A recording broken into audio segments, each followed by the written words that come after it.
জিগাবে না, ঠিক কিনা? একজনও জিগাবে না। অর্থাৎ খারাপ কাজে কোনো বাধা নাই, ভালো কাজেই বেশি বাধা। তাই আল্লাহ তাআলা স্মরণ করে দিতেছে, ওই ব্যক্তিকে দেখে রাখেন, ওই ব্যক্তিকে চিনে রাখেন। আর আইতাল্লাযী ইয়ানহা, যে ব্যক্তি বাধা দেয়, আবদান ইদা সাল্লা, আমার ওই গোলামকে, যে গোলাম যখন আল্লাহ তার রবের সামনে গোলামের স্বীকৃতি দিয়ে নামাজ আদায় করে, এই নামাজ থেকে যারা বিরত রাখে, এদেরকে দেখে রাখেন। এখানে আরেকটু ব্যাখ্যা না করলে হয় না, একটু ব্যাখ্যার অবশ্যই প্রয়োজন। এখানে আলোচনার মাধ্যমে আপনারা বুঝতে পারলেন যে আল্লাহ রাসূল সরাসরি কাবা শরীফের সামনে সিজদায় গিয়েছিল, নামাজ পড়তেছিল। এই নামাজের বাধা দিতে আসছিল কে? হ্যাঁ, আবু জাহেল। আচ্ছা, আল্লাহ রাসূল কি মনে মনে নামাজ পড়তেছিল? বুঝেন নাই? মানে আল্লাহ রাসূল কি মনে মনে নামাজ পড়তেছিল?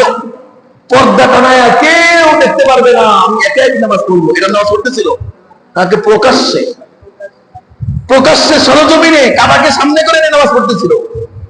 এখানে এই ব্যাখ্যাটা মুফাসসিরে কিরামরা বলেন, যাদেরকে, যারা এই স্লোগান পার্টি যে আমরা শরীয়ত শরীয়ত মানি না, ওই সমস্ত মানতে মানতে মানতে মানতে আমরা মারেফাতে চলে গেছি।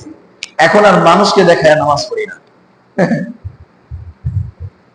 কি বলবো এদের সম্পর্কে? বলতে আমার কোনো ভাষা খুঁজে পাই না। এরা কোন পর্যায়ের মূর্খ!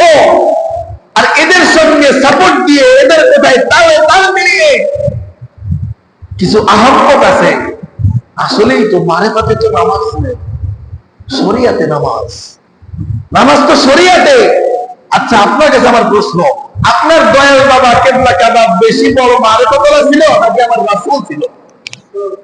আচ্ছা, আপনাদের কাছে কি মনে হয়, সবচেয়ে বড় মারেফাতওয়ালা আমার রাসূল ছিল নাকি আপনার বাবা ছিল? হ্যাঁ, বড় মারেফাতওয়ালা আল্লাহ।